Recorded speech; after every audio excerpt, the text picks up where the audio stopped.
Hi, I'm Carla Cheshire, a gifted and talented specialist here at Region 7. I'm joining you today to share some information about universal screeners when used as part of the GT identification process.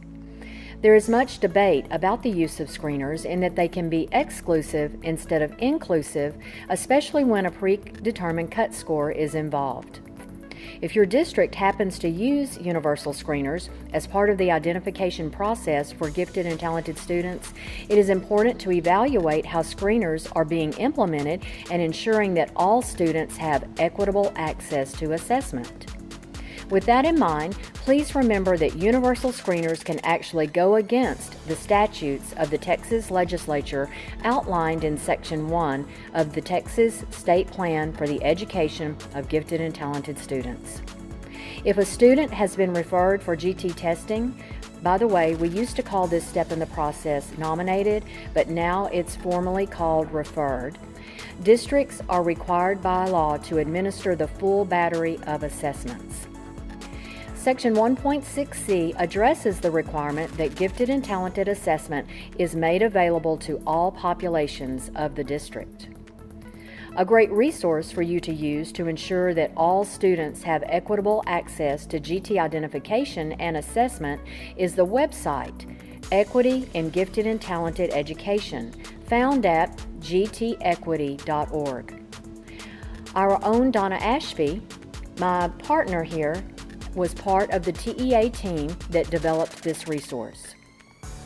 gtequity.org focuses on three underserved populations: the economically disadvantaged, English learners, and twice exceptional.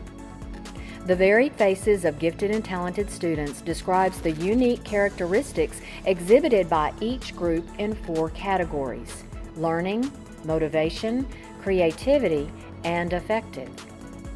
The law states that a minimum of 3 assessments must be used for grades K through 12, with a combination of qualitative and quantitative data for grades 1 through 12, but districts have the flexibility to choose the measures that best fit their district needs. The Standard Assessment Test is another section on the gtequity.org website that contains a chart that lists commonly used assessment instruments.